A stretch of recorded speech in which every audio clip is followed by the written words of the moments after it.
스바냐 3장 9절에서 20절 말씀. 계속 기도 부탁드렸던 분 성함을 알려주셨는데 그분 폐혈증 걸리셨다는 분이요. 49 대신 이성호라는 분이셨는데 폐혈증이 3가지로 왔었는데 다행히 약도 잘 맞는데요. 그래서 호전되고 있고 지난주까지는 사실은 준비하라고 했었대요. 그런데 많이 호전돼서 지금 많이 회복됐다고 그렇게 글을 좀 올려주셨네요. 지금 아주대병원에 입원 중이라고 하는데 아직은 조금 더 치료받으셔야 된답니다. 여러분 계속 기도해 주시고 우리 종현이 아버지는 어떠신가? 지금 상태가 많이 안 좋다고 그래요? 거기도? 말을 받았는데 그래요? 그래도 지금 네, 제가 거기. 만약에 필요 네, 한번 소식 좀 알려주시고요. 결과 하나님한테는 한번 맡기고 같이 기도했으면 좋겠습니다. 주변에 중보기도 소식들이 계속 올라오는데 환우들이 연락이 오네요. 위에서 기도해 주시고요. 우리가 기도하면서 하나님 뜻 물어봤으면 좋겠습니다. 감사하고요. 그 금요일 날은 저희가 전도를 좀 하려고 그래요. 지난번처럼 늘 하는 신창 아파트 전도하려고 하는데 시간 내시면 도와주시면 감사하겠고요. 요번 지난주 금요일날 남원 식구들이 다 포장을 해줬어요. 전라도 남원에서 포장해서 이렇게 공수해서 올라왔습니다. 그래서 참 감사한데 하여튼 신창 아파트 전도 요번에 크리스마스 맞춰서 요번에 하면 좋겠다 싶어갖고 핫팩 좀 준비했어요. 그래서 핫팩 좀 나누려고 하는데 여러분 기도해 주시고 좋은 전도의 통로 될 수 있도록 금요일날 새벽에 시간 한번 내보시기 바랍니다. 네, 감사합니다. 스바냐 3장 9절에서 20절 같이 한번 한 목소리로 읽도록 하겠습니다. 그때에 내가 여러 백성의 입술을 깨끗하게 하여 그들이 다 여호와의 이름을 부르며 한 가지로 나를 섬기게 하리니 내게 구하는 백성들 곧 내가 흩은 자의 딸이 구스강 건너편에서부터 예물을 가지고 와서 내게 바칠지라. 그날에 내가 내게 범죄한 모든 행위로 말미암아 수치를 당하지 아니할 것은 그때 내가 내 가운데서 교만하여 자랑하는 자들을 제거하여 내가 나의 성산에서 다시는 교만하지 않게 할 것임이라. 내가 공고하고 가난한 백성을 내 가운데 남겨두리니 그 여호와의 이름을 의탁하여 보호를 받을지라. 이스라엘의 남은 자는 악을 행하지 아니하며 거짓을 말하지 아니하며 입에 거짓의 혀가 없으며 먹고 누울지라도 그들은 두려울 게 없으리라. 시온에 따라 노래할지어다. 이스라엘아 기쁘게 부를지어다. 예루살렘 따라 전심으로 기뻐하며 즐거워할지어다. 여호와가 내 형벌을 제거하셨고 내 원수를 쫓아내셨으며 이스라엘 왕 여호와가 너희 가운데 계시니 내가 다시는 화를 당할까 두려워하지 아니할 것이라. 그날의 사람이 예루살렘에 이르기를 두려워하지 말라. 시온아 내 손을 늘어뜨리지 말라. 너희 하나님 여호와가 너희 가운데 계시니 그는 구원을 베푸실 전능자이시라. 그가 너로 말미암아 기쁨을 이기지 못하시며 너를 잠잠히 사랑하시며 너로 말미암아 즐거이 부르며 기뻐하시리라 하리라. 내가 절기로 말미암아 근심하는 자들을 모으리니 그들은 내게 속한 자라. 그들이 지워진 짐이 치욕이 되었느니라. 그때 내가 너를 괴롭게 하는 자를 다 벌하고 저는 자를 구원하며 쫓겨난 자를 모으며 온 세상에서 수욕받는 자에게 칭찬과 명성을 얻게 하리라. 내가 그때에 너희를 이끌고 그때에 너희를 모을지라. 내가 너희 목전에서 너희의 사로잡힘을 돌이킬 때에 너희에게 천하 만민 가운데 명성과 칭찬을 얻게 하리라. 여호와의 말이니라. 아멘. 스바냐가 예언하던 시계를 1장 1절에 다음과 같이 이야기하고 있는데요. 1장 1절 한번 보고 같이 이야기할까요? 지금 읽는 식으로 같이 읽어가시면 예언서가 조금 그냥 개론적으로 읽기는 좋은 것 같아요. 그러니까 그 전체를 보시기 전에 항상 1장 1절을 보시면 누가 언제 어떤 예언을 했다라는 것이 그 서문처럼 항상 기록이 되어 있습니다. 그래서 그 시대에 이러한 일을 넣고 이가 예언하고 있구나라고 보시면서 같이 쭉 보시면 좋겠는데 특별히 1장 1절에 스바냐라는 사람을 얘기하며 다음과 같이 이야기하는데요. 유일하게 그 예언자 중에 왕족입니다. 한번 볼게요. 1장 1절 읽어봅니다. 아몬의 아들 유다 왕 요시야 시대에 스바냐에게 임한 여호와의 말씀이라. 스바냐는 히스기야의 현손이요 아마랴의 증손이요 그다랴의 손자요 구시의 아들이었더라 라고 아주 명쾌하게 이야기하고 있습니다. 히스기야의 현손이래요. 우리가 아는 그 히스기야 왕의 현손으로 스바냐가 태어났다는 거 보면 꽤 고위층의 귀족층의 예언자였던 거죠. 아모스 같은 사람들은 목축업을 하는 사람이었고 그런 거 보면은 하나님이 택하는 사람의 기준은 딱 정해져 있지는 않은 것 같아요. 왕족도 고르기도 하고 평민도 고르기도 하고 어떤 레위인도 고르기도 하고 근데 그 골고루 하나님 그 적재적소에서 필요한 사람을 세워서 사용하고 계심을 보게 됩니다. 근데 특별히 그가 예언했던 시기가 요시야 왕 시대라고 얘기해요. 그래서 학자들 얘기도 622년이라는 단어를 좀 적어 놓으시면 좋겠는데 그 옆에다가 한번 적어 놔볼까요? 622년 이때를 기점으로 해서 스바냐가 예언을 했다라고 알려지고 있습니다. 근데 이 622년이 중요한 이유는요. 사실은 그 아수르 때문에 북이스라엘이 멸망하잖아요. 멸망하고 나서 유다가 살아남으려면 어떻게 했어야 될까요? 결국에는 아수르의 식민 생활을 해야 되는 거죠.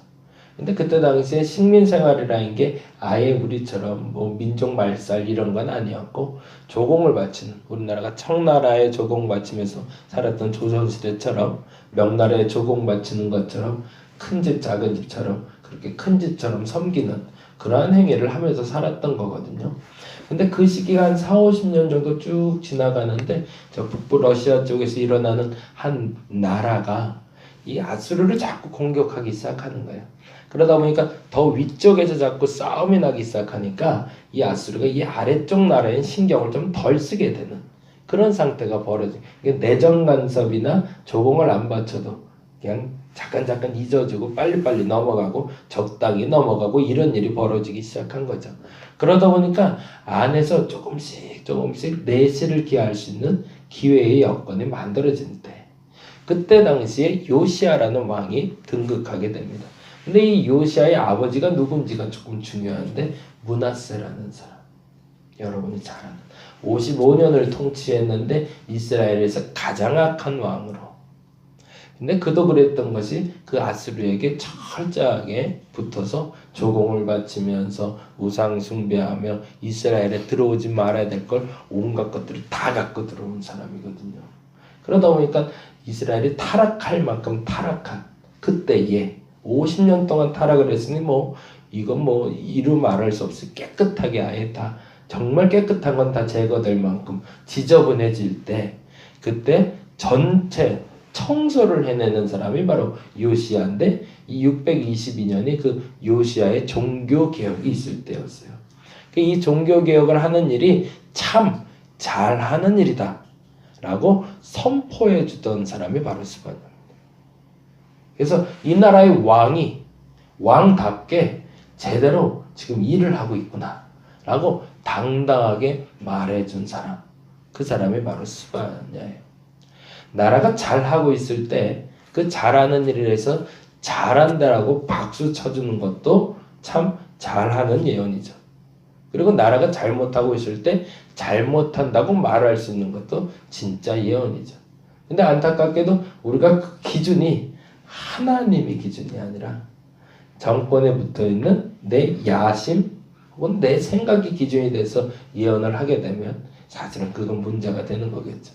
그래서 우리가 조창기도에 자꾸 문제가 삼았던 이유가 조창기도회가 오늘 아까 잠깐 기도하면서 그죠 복을 내려주옵소서가 하나님과 함께하며 정의와 공의를 실천하는 것이 아니라 하나님과 함께해서 내 복을 챙기려는 그러한 기도의 모임이면 이건 썩 옳은 기도의 모임이 아니다라고 얘기해서 불편해했던 것처럼 참된 예언자라면 잘하고 있는 일에 대해서는 박수 쳐주고 잘못하고 있는 것에 대해서는 우리가 경계하고 잘못하고 있다고 말할 수 있는 게 진짜 예언이라는 거죠.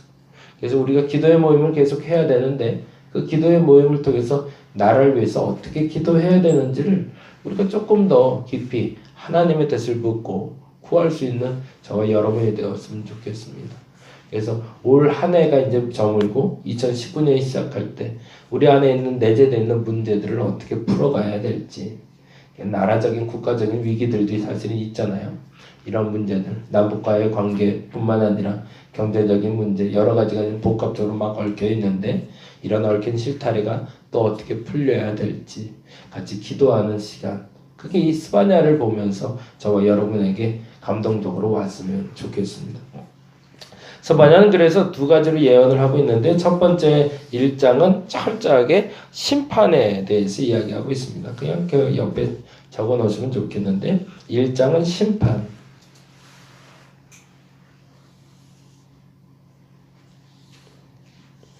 그리고 나서 2장에는 구원에 대해서 이야기하는데 그 구원의 방법에 대해서 다음과 같이 이야기하고 있습니다. 2장 1절에서 3절까지 한번 볼까요? 같이 한번 보겠습니다. 2장 1절에서 3절. 수치를 모르는 백성아 모일지어다 모일지어다. 명령이 시행되는 날 겨같이 지나가기 전. 명령이 시행되어 날이 겨같이 지나가는 날은 뭘까요? 여호와의 날. 지난번에 말씀드렸던 그 여호와의 날이겠죠. 하나님의 심판 때에 겨같이 지나간대요. 여호와의 진노가 너희에게 내리기 전, 여호와의 분노의 날이 너희에게 이르기 전에 그리하래요. 모여서 기도해야 된다는 거죠. 그리고 나서 이렇게 하랍니다. 3절에 여호와의 규례를 지키는 세상의 모든 누구요? 겸손한 사람. 거기다 동그라미 좀 많이 넣고요. 너희는 여호와를 찾으며 공의와 뭐를요? 겸손을 구하라라고 되어 있어요. 너희가 혹시 여호와의 분노의 날에 숨김을 얻으리라라고. 그러면 그 날에 구원받는 사람은 어떤 사람이라고요? 공의를 행하고 겸손한 자라는 표현이 나오고 있네요. 그래서 1장에는 여호와의 심판 때에 여호와의 심판이 있을 거라고 쭉 얘기하고요. 그날은 반드시 있을 것이다. 근데 그때에 살아남는 자들이 있는데 겸손한 자들이 살아남을 것이다. 그리고 구원받는 자들은 공의를 행하는 자일 것이다 라고 얘기하면서 이상하게 한 가지가 더 본능에 있는데 2장 4절부터 15절까지 이방인들도 그러할 것이다 라고 얘기를 해요. 그게 스바냐가 어떤 의도로 그 말을 하게 됐는지 몰라도 지난번에 말씀드린 것처럼 유대인들은 이방인에게 별로 관심이 없습니다. 근데 이는 특별히 그 관대함이 묻어나고 있어요. 그만큼 더 깊이 하나님을 경험하고 있는 거죠. 나를 위해서 기도할 수 있는 사람들도 뛰어난 사람들입니다. 물론 기도가 열렸다는 것만으로도. 그러나 나를 위해서 위급한 때에 남을 위해서 기도할 수 있는 자가 더 대단한 사람인 거죠. 내 문제가 급해 죽겠는데 자꾸 남을 위해서 기도하라고 그래요. 그건 속상한 일이죠, 사실은. 이게 참 새벽 예배 때 죄송해요. 맨날 남의 기도 해달라고 부탁드려서. 근데 응답 되잖아요. 어떡할 거야. 그쵸? 방법이 없잖아요. 급한 사람부터 먼저 병원에 갈 때 급한 사람부터 들어가야 맞잖아요. 응급실에도. 그러다 보니까 자꾸 지연돼서 속상하긴 하지만 그래서 급한 사람 하다 보면 짜증도 나고 화도 나지만 그 급한 사람이 살잖아요. 그게 응급실이니까. 그 응급실이 기도실이 돼야 맞는 거니까. 그래서 응급 환자 먼저 치르고요. 그 다음에 내가 들어가야 맞는 거죠. 스바냐가 기도하다 보니까 그런 거예요. 우리 집 문제도 급해 죽겠는데 자꾸 기도하는데 남의 집 얘기가 자꾸 나오는 거예요. 그래서 그들의 구원에 대해서 이야기하고 있는 게 바로 2장 얘기입니다. 근데 그 기준이 뭐다? 겸손한 자. 근데 그 겸손한 자에 대한 표현을 다시 이렇게 표현하고 있어요. 3장에 다시 심판과 구원에 대해서 이야기하며 3장 12절에 다음과 같이 이야기하고 있습니다. 3장 2절. 먼저 이거부터 볼까요? 그래서 3장 9절에서 11절까지 아까 말했던 그 이방 사람들에 대해서도 이렇게 이야기하고 있습니다. 같이 볼까요? 그때에 3장 9절입니다. 그때는 언제를 얘기할까요? 여호와의 심판 때죠. 그때에 이상한 일이 벌어진대요. 뭐라고요? 내가 여러 백성의 입술을 깨끗하게 하실 거래요. 이게 기가 막힌 거죠. 다른 사람들의 입술도 깨끗하게 하고 다른 이들도 구원받을 거를 선포해 주는 겁니다. 그들이 다 여호와의 이름을 부르며 한 가지로 나를 섬기게 하리니. 먼 미래를 보게 된 거죠. 그리고 10절에 이렇게 얘기합니다. 내게 구하는 백성들. 여기는 선민이라 부르는 유대인만 포함된 게 아니었습니다.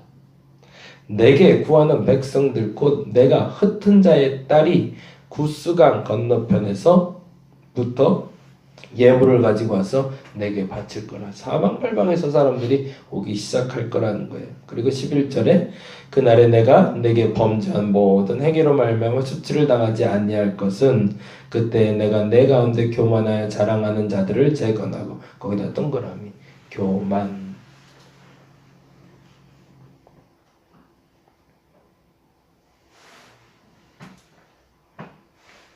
그리고 이렇게 얘기합니다. 내가 나의 성산에서 다시는 교만하지 않게 할 것입니다. 이게 스바냐의 입장에서 지금 가장 중요하게 하나님 앞에 범죄는 뭐로 보는 거죠? 교만으로 보는 거죠.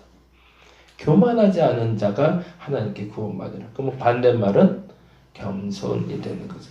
그리고 나서 12절에 이렇게 얘기합니다. 독특한 표현을 또 한번 나오는데 12절에 같이 읽어봅니다. 내가 곤고하고 가난한 백성을 내 가운데 남겨두리니. 거기에 곤고와 가난의 동그라미 좀 해놓고요. 이 가난이란 단어가 아까 말했던 겸손이란 단어와 맞는 단어입니다. 그러니까 어려움을 당할 수는 있으나 겸손한 자들을 내 가운데 남겨둘 거래요. 그들이 풍요롭지는 않을 수 있다라는 전제가 되는 거죠. 그들이 풍요로워서 하나님께 나오는 게 아니라 그들에게 채워져서 나오는 게 아니라 그들이 하나님 앞에 겸비했기 때문에 하나님께 나올 수 있을 거다. 그러면 하나님 이게 뭐예요? 내가 뭔가를 좀 손에 잡아야 좋은 거잖아요. 하나님 그러면 진짜 내 복은 뭐예요? 라고 이제 묻는 거죠. 그렇잖아요. 하나님이 예물도 가지고 올 거라며 회복시켜 주실 거라며 그러면 내가 진짜 누리는 복이 뭡니까? 그걸 내게 알려주세요 라는 질문을 당연히 던지게 되겠죠. 심지어 나만 구원이 아니라 이방도 구원이라며 그러면 저들은 도대체 어떤 복을 누리게 됩니까? 그 복을 내게 좀 알려주세요. 그 복이 저와 여러분이 잘 아는 3장 17절입니다. 같이 한번 읽어볼까요? 3장 17절 같이 읽겠습니다. 너의 하나님 여호와가 너희 가운데 계시니. 이게 진짜 복이라는 거죠. 너희가 다른 복을 지금 자꾸 구하고 있는데 교만을 제거하고 겸손하여져서 그 공고를 이겨낸 그 남은 자들에게 내가 진짜 복을 줄 건데 그건 유대인뿐만 아니라 이스라엘 사람들뿐만 아니라 모든 백성들에게 내게 나오는 모든 자에게 제일 큰 복을 줄 건데 그 복이 뭔지 아냐? 그게 바로 이거야. 그 복이 3장 17절 다시 읽습니다. 너희 하나님 여호와가 너희 가운데 계시니. 아멘. 그는 뭐 한다고요? 구원을 베푸실 전능자시라. 그리고 진짜 큰 복은 그가 너로 말미암아 기쁨을 이기지 못하시며 너를 잠잠히 사랑하시며 너로 말미암아 즐거이 부르며 기뻐하시리라 하리라. 이게 진짜 복이라는 겁니다. 저와 여러분이 이 하나님의 마음을 확 얻을 수 있기를 간절히 바랍니다. 이건 무슨 표현이냐면 하나님이 나 때문에 춤추신다는 거예요. 너무 좋아서. 나의 행위, 나의 모습을 보고 하나님이 기쁨을 이기지 못해서 감정을 좀 추스려 보려고 잠잠히 사랑해 보려고 하는데 이게 안 된다는 거예요. 그래서 너무 좋아서 방방 뛰면서 기뻐 노래 부르는 하나님을 만나게 될 것이다. 그게 너희에게 진짜 복이 될 것이다. 어저께 우리 둘째가 2달 동안 노래 불렀던 성탄 선물을 미리 사줬어요. 트레이더스를 어제 잠깐 갔는데 어제 원래 성경 공부 모임이 있는 줄 알고 간식을 좀 사러 갔다가 쇼핑 가면 딱 살 것만 사고 나와야 되는데 근데 아비라고 또 갔더니 애가 갖고 싶어하는 물건이 있으니까 거기 또 기웃거리게 되더라고요. 그래서 이제 이것저것 보다가 우리 하원이가 노래 부르는 거 있어요. 요즘 매일 들어갈 때마다 아빠 핸드폰 하지 말고 아빠 크리스마스에는 이렇게 나오는 게 있어요. 맨날 저 들어가면 그랬거든요. 아빠 핸드폰 그러면서 핸드폰 뺏어가더니 요새 아빠 크리스마스가 이제 9일 남았어 8일 남았어 맨날 그랬는데 근데 딱 보니까 날짜가 12월 23일까지 할인 행사야. 그래서 25일날 사줄 수는 없을 것 같은데 한 15%를 할인해서 팔더라고요. 그래서 집사람한테 물어봤더니 잘 모르겠대 뭘 갖고 있는지. 그래서 얘한테 물어봐야겠다. 그래서 이제 임시로 하나 샀는데, 그리고 이제 밤에 애가 이제 공부하는 게 있어. 공부 끝나고 한 5시쯤에 딱 전화를 했더니만 야 하원아 이거 맞냐? 그랬대요. 맞대요. 그거 꼭 갖고 싶은 거래. 이거 맞는 거래. 이걸 사야 된대. 그래갖고 근데 이거 아빠가 샀는데 그랬더니만 와 그러는 거예요. 너무 좋아갖고 어떻게 그때부터 이제 말이 그거밖에 아빠 언제 들어와? 아빠 언제 들어와? 근데 이상한 건요. 그 아이의 기쁨을 보면서 내가 더 좋은 거 있잖아요. 이상하죠. 나는 내 돈 써가며 내 고생하가며 나는 갖다 주는 것만 하는데 그냥 그게 너무 좋아요. 그래서 어제 이것도 안 끄고 가서 아까 권사님한테 한 소리 들었는데 너무 좋으니까 이거 끄는 것도 잊고 그냥 뛰어 들어갔거든요. 뭐가 좋은 걸까요? 아이가 기뻐하는 모습을 보는 게 너무 좋은 거예요. 근데 그것만으로 조금 내가 그걸 갖고 같이 놀아줄 수 있는 것도 아니고 그냥 애가 좋아하는 거 그것만으로. 그게 우리 하나님 마음인데 우리가 어느 순간부터 다른 걸 너무 원하고 있어요. 하나님이 여러분을 보시면서 그렇게 기뻐하실 겁니다. 아주 작은 걸 허락해도 그것 때문에 기뻐하는 와 하면서 너무 좋아하는 그 탄성 지르는 나. 그 하나님을 보면서 기쁨을 감추지 못한 하나님. 오늘 그 하나님 경험해 보시기 바랍니다. 그리고 진짜 큰 복은 그 하나님이 여러분의 하나님이시라는 겁니다. 그 하나님을 마음껏 누리시고 살아가는 저와 여러분 되시기를 간절히 바랍니다. 기도하겠습니다. 하나님이 나와 함께 하시는 게 가장 큰 복입니다. 근데 아버지 손에 들려있는 선물이 너무 좋아 보여서 아버지를 잊고 있지는 않은지 하나님이 나를 너무 기뻐하고 계신 걸 오늘 다시 한번 느끼게 하여 주옵소서. 하나님밖에 없습니다. 그분이 나의 하나님인 게 참 감사합니다. 나 때문에 춤추며 기뻐하시며 노래 부르실 하나님, 그 하나님을 내 눈으로 목도하게 하여 주옵시고 그 하나님이 주시는 가장 큰 복, 내가 너의 가운데 있으며 내가 너에게 구원을 베푸며 너로 말미암아 기쁨을 이기지 못하며 너를 잠잠히 사랑하고 싶은데 그 즐거움에 기뻐해서 소리치며 춤추는 게 바로 나다라는 그 하나님을 오늘 경험하게 하여 주시옵소서. 감사합니다. 고마우신 예수님 이름으로 기도드렸습니다. 다 같이 기도하고 돌아가도록 하겠습니다.